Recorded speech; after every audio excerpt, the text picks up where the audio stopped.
राधे राधे, हरे कृष्णा। आज की कथा में आप सभी दोस्तों का हार्दिक स्वागत है। भगवान श्री कृष्ण आपकी समस्त मनोकामनाओं को पूर्ण करे। आज है 23 मई 2026, दिन है शनिवार और आज आप सुनेंगे जेठ मास की कथा का 7वां अध्याय। देवर्षि नारद जी ने भगवान नारायण से जिज्ञासा से पूछा, हे प्रभु, जब अधिक मास ने अपनी करुणा व्यथा भगवान के सामने कही, तब भगवान श्री हरि ने उससे क्या कहा? कृपया करके विस्तार से बताइए। भगवान नारायण बोले, हे नारद, ध्यान पूर्वक सुनो। जब अधिक मास अत्यंत दुखी होकर भगवान के चरणों में गिर पड़ा और मूर्छित हो गया, तब भगवान के संकेत पर गरुड़ उसे अपने पंखों से हवा करने लगे। फिर कुछ ही क्षणों में अधिक मास को चेतना आ गई और वह पुनः विलाप करते हुए बोला, हे प्रभु, मेरी रक्षा कीजिए। मैं आपकी शरण में आया हूँ और आप मेरी अपेक्षा क्यों कर रहे हैं? तब उसकी करुण पुकार सुनकर भगवान विष्णु दयालु हो उठे। उन्होंने स्नेह से कहा, हे वत्स, उठो, धैर्य रखो, शोक मत करो, तुम्हारा दुख अब दूर होगा। यह कहकर भगवान कुछ क्षण विचार में डूब गए और फिर बोले, हे प्रिय, अब तुम मेरे साथ चलो। मैं तुम्हें उस दिव्य लोक में लेकर चलता हूँ जहाँ भगवान श्री कृष्ण पुरुषोत्तम निवास करते हैं। वही तुम्हारे दुख का निवारण करेंगे। उसके बाद भगवान श्री विष्णु अधिक मास का हाथ पकड़कर उसे गौलोक ले गए।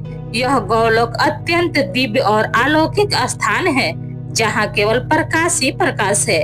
जैसे सैकड़ों सूर्य एक साथ चमक रहे हो, वह लोक सभी लोकों में श्रेष्ठ, नित्य और परम आनंद से परिपूर्ण है। गौलोक का वर्णन करते हुए बताया गया है कि वहाँ की भूमि रत्नों से बनी हुई है। चारों ओर अद्भुत प्रकाश और सौंदर्य व्याप्त है। वहाँ ना कोई रोग है, ना शोक है, ना ही वहाँ पर मृत्यु का भय है। सिर्फ शांति और आनंद ही आनंद है। उस दिव्य लोक के नीचे वैकुंठ लोक और शिव लोक स्थित है, जहाँ भगवान विष्णु और भगवान शिव अपने अपने भक्तों के साथ निवास करते हैं। गोलोक के भीतर एक अद्भुत ज्योति विराजमान है, जो परमानंद का स्रोत है, और उसी ज्योति के माध्यम से भगवान श्री कृष्ण दिव्य स्वरूप प्रकट होता है। उनका एक रूप अत्यंत मनोहर है, श्याम वर्ण कमल के समान, नेत्र मधुर मुस्कान, हाथ में मुरली पीताम्बर धारण किए हुए और वनमाला से सुशोभित। भगवान श्री कृष्ण के मुख की आभा करोड़ों चंद्रमाओं के समान शीतल और आकर्षक है। भगवान श्री कृष्ण वहाँ रास मंडल के मध्य विराजमान है। चारों ओर गोपियों और भक्तगण हैं। वे पुण्य परम ब्रह्मा समस्त सृष्टि के आधार और सभी आनंदों के स्रोत हैं। वे भक्तों पर असीम कृपा करने वाले, निर्विकार और सर्वशक्तिमान हैं। भगवान विष्णु अधिक मास को उसी गोलोक में लेकर पहुँचे, ताकि वह स्वयं ही श्री कृष्ण का दर्शन कर सके और अपनी पीड़ा से मुक्त हो सके। यह दृश्य अत्यंत दिव्य और अद्भुत था। सूत जी कहते हैं, इस प्रकार भगवान नारायण ने यह अद्भुत कथा कहकर कुछ समय के लिए मौन धारण किया। यह दृश्य अत्यंत दिव्य और अद्भुत था। सूत जी कहते हैं, इस प्रकार भगवान नारायण ने यह अद्भुत कथा कहकर कुछ समय के लिए मौन धारण किया।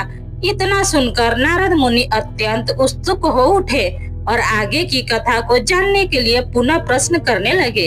हरे कृष्णा, आज की कथा यहीं पर समापन करती हूँ और इसके आगे का वृत्तांत आप सुनेंगे कल की कथा में।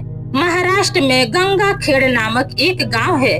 वहीं पर गोदावरी के तट पर जनाबाई के जन्म हुआ था। बचपन में ही इनकी माँ का निधन हो गया था और उनके पिता उन्हें भगवान विट्ठल के दर्शन कराने के लिए पंढरपुर लाए और वहां पर उनकी भी मृत्यु हो गई। तो जनाबाई जी के हृदय में भगवत प्रेरणा से यह बात आई कि कोई भक्त अगर उन पर कृपा कर दे तो उन्हें भगवान का साक्षात्कार हो जाएगा। इसलिए जनाबाई जी ने 8 वर्ष की आयु में नामदेव जी महाराज के यहाँ सेवा करना स्वीकार कर लिया। नामदेव जी निरंतर भजन परमाए थे और निरंतर ही भगवान के नाम में डूबे रहते थे। और नामदेव जी जैसे महात्मा के यहाँ सेवा मिल जाना मतलब स्वयं प्रभु की ही सेवा में बड़ी सेवा मिल जाना था। जनाबाई जी के हृदय में एक ही बात थी कि वे नामदेव जी को प्रसन्न कर ले। जनाबाई अब नामदेव जी के पूरे परिवार की तन्मय पूर्वक सेवा करने लगी। वह उनके घर के सभी कार्य जैसे कि कपड़े धोना, आटा पीसना, भोग तैयार करना, बर्तन मांजना, झाड़ू पोछा करना इत्यादि सभी कार्य स्वयं करने लगी। जनाबाई को सेवा में बड़ा आनंद आने लगा। नामदेव जी की सेवा और संग के प्रभाव से उनका निरंतर ही नाम जप चलने लगा। जो नामदेव जी जप करते और कीर्तन करते, वही जनाबाई जी भी कीर्तन और नाम जप में स्मरण करने लगी। नाम स्मरण करते करते कभी वह पोछा लगा रही होती, एकदम से उनके हाथ रुक जाते और अश्रु चलने लगते और प्रभु के लिए विकलता प्रकट होने लगती। श्री जनाबाई जी की भाव दर्शाए आने वाली और उनके हृदय में भगवान विठल के प्रति प्रबल आसक्ति होने लगी। जब कभी सेवा के कुछ समय मिलता तो वे मंदिर जाती और ठाकुर जी को देखती ही रहती। ठाकुर जी को देखते देखते उनके एकदम से विकलता होती और फिर वह रोने लग जाती थी। जब वो आनंद बढ़ता तो वह नाचने लगती। जनाबाई जी की यह दशा केवल श्री नामदेव जी की सेवा से ही होने लगी। जनाबाई जी सभी कार्य करते हुए सावधानी रखती कि सेवा में कोई त्रुटि ना हो, नाम विस्मरण ना हो। ऐसे जनाबाई श्री नामदेव जी की सेवा में मग्न रहने लगी और वे सावधान भी रहती थी कि अपनी स्थिति में इतना ना डूब जाए कि उनकी सेवा छूट जाए, क्योंकि सेवा भक्त की प्रसन्नता के लिए और भक्त की प्रसन्नता से ही विठ्ठल भगवान रिझ जाएंगे। उनके हृदय की इस धारणा को और भगवान के नाम का ऐसा प्रभाव हुआ कि अब उनके आंसू रुकते ही नहीं थे। सभी कार्य करते हुए उनका अश्रु प्रभाव होता रहता था। जिस स्थिति की बड़े बड़े साधु संत और उपासक आकांक्षा करते रहते हैं, वह स्थिति जनाबाई को केवल भक्त संघ की कृपा से प्राप्त हो रही थी। एकादशी के दिन नामदेव जी के यहाँ रात्रि में भक्त मंडली एकत्रित होकर कीर्तन कर रही थी। कोई मृदंग बजाता, कोई करताल बजाता, कोई नृत्य करते हुए नाम कीर्तन करता, कोई प्रभु की आनंदमय लीलाओं का गायन करता, तो कोई एकांत में बैठा हुआ उन लीलाओं और कीर्तन को सुनकर अश्रु प्रभाव करता। नामदेव जी के यहाँ पूरी एकादशी की रात्रि को ऐसा कीर्तन होता और जनाबाई सब संतों की सेवा करके एकांत कोने में खड़ी रहती।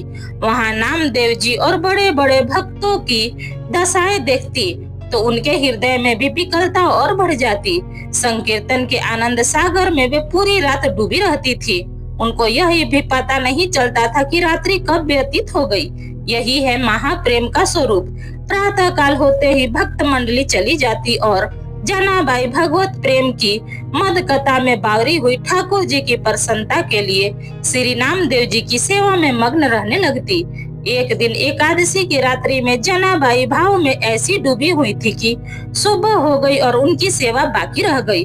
अब घबराते हुए उन्होंने सोचा कि पहले वस्त्र धो ले और वह वहां से चंद्रभागा नदी के पास पहुंची तो उनके मन में बहुत सारी चिंताएं एक साथ आने लगी।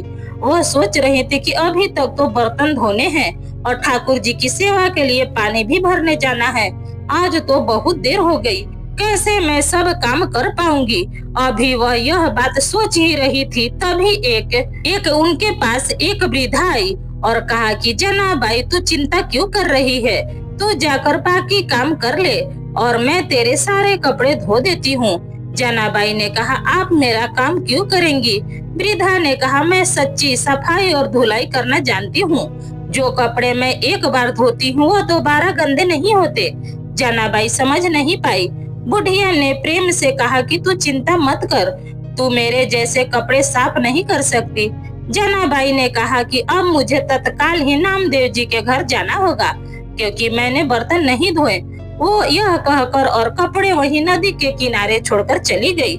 जनाबाई बर्तन धोकर और जल भरकर वापस आई तो उन्होंने देखा कि उन माता ने सब कपड़े धोकर सुखा दिए। जनाबाई ने देखा कि सारे कपड़े एकदम साफ हो गए थे। जनाबाई ने हाथ जोड़कर कहा कि आप जैसा उद्धार तो मुझे जीवन में कोई नहीं मिला। जनाबाई ने बोला कि आपका बहुत बहुत आभार मानती हूँ मैया। मैया ने कहा, अरे पगली, आभार की क्या बात है, मैं तो तुम्हारी ही हूँ और अपनों से आभार थोड़ी प्रकट करते हैं। ऐसा कहकर मुस्कुराते हुए वह वृद्धा माई वहाँ से चली गई और जाते जाते उन्होंने कहा कि अगर कभी भी जरूरत हो मुझे याद कर लेना। तुम जब मुझे याद करोगी मैं तुम्हें तुम्हारी सेवा के लिए उपस्थित हो जाऊंगी। जनाबाई जी भी भाव में डूब गई। क्योंकि उस वृद्धा की मुस्कुराहट ने उनके हृदय में आनंद का उत्पन्न पैदा कर दिया था। जब चेतना आई तो उन्होंने सोचा कि मैंने तो पूछा ही नहीं कि कहाँ रहती हैं और उनका नाम क्या है। उन्होंने आसपास तो देखा, वृद्धा दिखाई नहीं दी। अब तो उनके हृदय में विकलता हुई कि शरीर तो इतना वृद्धा था, उनका फिर कैसे वह हवा की तरह भाग गई। वह कौन हो सकती हैं? जनाबाई सब कपड़े लेकर घर पहुंची। उनका हृदय बड़ा व्याकुल था कि आखिरकार वह वृद्धा कौन थी और वह अपनी मुस्कुराहट से कैसा जादू कर गई हैं कि मेरा चित्त बार बार उसी का चिंतन कर रहा है। जनाबाई गदगद कंठ से नामदेव जी के समीप गई और उनको पूरी घटना सुनाई। नामदेव जी ने तत्काल ही जनाबाई से कहा, अरे वह और कोई नहीं था, वह तो विट्ठल देव ही थे। नामदेव जी को आश्चर्य हुआ कि विट्ठल जी जनाबाई से कितना प्यार करते हैं कि उन्होंने स्वयं आकर उनके सब कपड़े धो दिए। कैसा महिमामय स्वरूप है भक्ति का।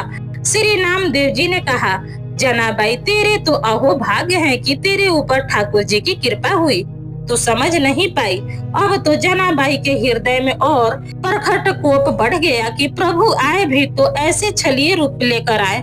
जनाबाई रोने लगी, इतने छलिया हो कि आप आए भी और मुझे परिचय भी नहीं मिल पाया, और फिर दूसरी बात यह कि आपने मेरे लिए इतना कष्ट सहा, मेरे लिए सारे इतने गंदे कपड़े धोए। प्रभु सदैव अपने भक्त के पीछे घूमते हैं, परंतु स्वतंत्र ईश्वर को अगर कोई बांध सकता है तो वो केवल उनका भक्त। एक बार जनाबाई जी प्रेम में मग्न होकर झाड़ू लगा रही थी और उन्होंने कूड़े का ढेर लगाया, और जब वह कूड़ा भरने के लिए आई तो उन्होंने देखा कि टोकरी के लिए हुए प्रभु खुद कूड़ा भर रहे थे, और अब वह बुढ़िया के रूप में नहीं आते थे, बल्कि वह तो साक्षात विट्ठल के रूप में आते थे। चक्की में आटा पीसते हुए जनाबाई कभी कभी पद गाते हुए भाव में डूब जाती, और इस वजह से चक्की रुक जाती तो सेवा में कहीं देर न हो जाए, इसलिए ठाकुर जी खुद आकर चक्की पीसने लगते। प्रभु जनाबाई का अभंग सुनते रहते और जनाबाई जी से प्रेम में मग्न रहती। जनाबाई जी जब घर में झाड़ू लगाती तो कचरा स्वयं विट्ठल भगवान उठाते। वह टोकरी को सर पर रखकर जनाबाई जी के पीछे डोलते। भक्ति की देखिए कैसी अद्भुत महिमा है। भक्त की भक्ति से प्रभु भी अधीन हो जाते हैं। बार बार विट्ठल जी यही कहते हैं कि जनाबाई मैं तुम्हारा ऋणी हूँ, मैं कैसे यह ऋण उतार सकता हूँ, मुझे बता दो, क्योंकि तुम मेरे भक्त नामदेव जी की सेवा करती हो। जनाबाई अगर ओखली में धान कूटती तो प्रभु सामने खड़े होकर मुस्कुराते रहते, और यह सब हुआ भक्त नामदेव जी की कृपा से। वे कहते कि जब मैं नामदेव जी की दासी बनूं, जब उनकी सेवा की, तो मैंने पाया कि दूसरा कोई है ही नहीं, एकमात्र मेरे विट्ठल ही हैं, चराचर के जगत में व्याप्त हैं, वह सदैव मेरे सहयोग में हैं, मेरी सेवा में मेरे समीप हैं, और यह सब मैं नामदेव जी के दासता में ही जान पाई हूँ। प्रभु मेरे पीछे पीछे डोल रहे हैं, यह सिर्फ नामदेव जी की दासता के कारण ही हुआ है। एक दिन भगवान विट्ठल का बहुत महंगा आभूषण चोरी हो गया, और जनाबाई जी की सेवा के लिए मंदिर जाती थी, तो सबको संदेह हो गया कि जनाबाई जी ने ही वो आभूषण चोरी किया होगा। अब तो यह बात फैल गई कि जनाबाई जी को लोग कलंकित करने लगे। देखो वैसे तो बहुत भक्त बनती है, लेकिन इसने ही ठाकुर जी का आभूषण चुरा लिया है। जनाबाई जी को सभा में बुलाया गया और पूछा गया कि तुमने वह हार चुराया है क्या? जनाबाई जी ने कहा कि मेरे प्राण धन श्री विट्ठल भगवान है, तो मैं उनका हार क्यों चुराऊंगी, वह खुद मेरे हैं, तो मुझे हार चुराने की क्या जरूरत है। भक्त की भावनाओं को तो केवल भक्त ही समझ सकता है। अब जनाबाई जी ने शपथ खाकर कहा कि मैंने यह रत्न का आभूषण नहीं चुराया है, लेकिन किसी ने भी जनाबाई जी की बात पर विश्वास नहीं किया। राजा ने जनाबाई जी को सूली की सजा दे दी।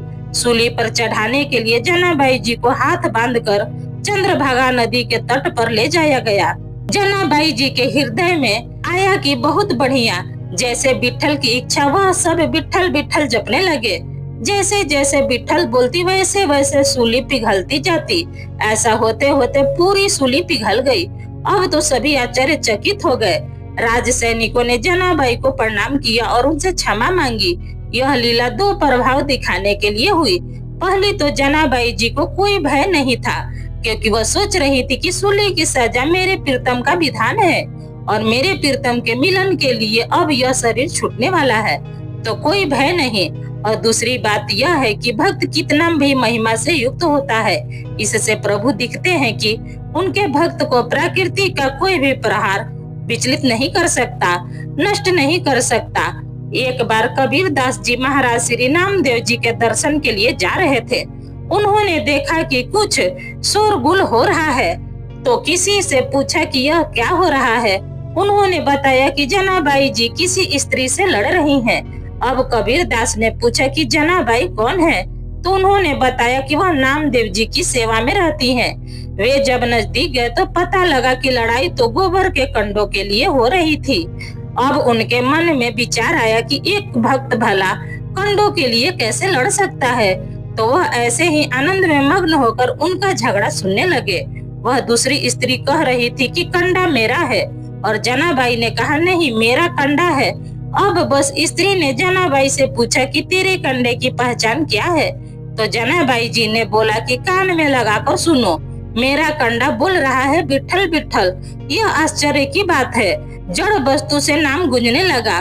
जब सामने वाली स्त्री ने भी सहमति दी कि कंडे से विठल विठल सुनाई दे रहा है, तो कबीर दास जी को भी लगा कि ऐसा कैसे हो सकता है भला, यह बात कितनी सच है। तो कबीर दास जी भी ने कंडे को कान में लगाया तो विठल विठल सुनाई दिया। अब उन्होंने जनाबाई जी के चरणों में प्रणाम किया। कबीर दास जी ने सोचा कि कितने महान है नामदेव जी, कि उनकी सेवा में रहने वाली दासी के भी ऐसे महान गुण हैं कि जिस चीज को उन्होंने छू लिया वह विठल विठल बोलने लगी। जनाबाई जी की नामदेव जी की ऐसी तन्मय हो गई थी कि जब नामदेव जी ने समाधि ली तो ठीक उसी दिन कीर्तन करते हुए जनाबाई भी विठल भगवान में विलीन हो गई। इस कहानी से शिक्षा क्या मिलती है? इस कहानी से हमें यह शिक्षा मिलती है कि जो भक्त के चरणों का आश्रय लेता है उसका सारे विकार नष्ट करके प्रभु उसे भगवत अनुराग में रंग देते हैं। तो यह प्रसंग से हमें यह सीखने को मिलता है कि किसी भक्त की सेवा करने से प्रभु कितने प्रसन्न होते हैं और भक्तों के प्रति श्रद्धा रखने से भगवत प्राप्ति कितनी सरल हो जाती है। तो प्रेम से बोलिए भक्त और भगवान की जय। तो ये मेरा वीडियो बस यहीं तक का था। कैसा लगा आपको मेरा वीडियो, ये बताने के लिए कमेंट्स बॉक्स में जरूर कमेंट करिएगा। अगर आपको मेरा वीडियो पसंद आता है तो प्लीज आप मेरे वीडियो को एक लाइक कर दीजिएगा। चैनल पर पहली बार आए हैं तो चैनल को भी पक्का सब्सक्राइब कर दीजिएगा, क्योंकि दोस्तों आपका एक लाइक हमें बहुत हिम्मत और प्रेरणा देती है आगे की वीडियो बनाने के लिए। फिर मिलती हूँ एक नए वीडियो के साथ, तब तक जहाँ भी रहिए खूब खुश रहिए, स्वस्थ रहिए। धन्यवाद।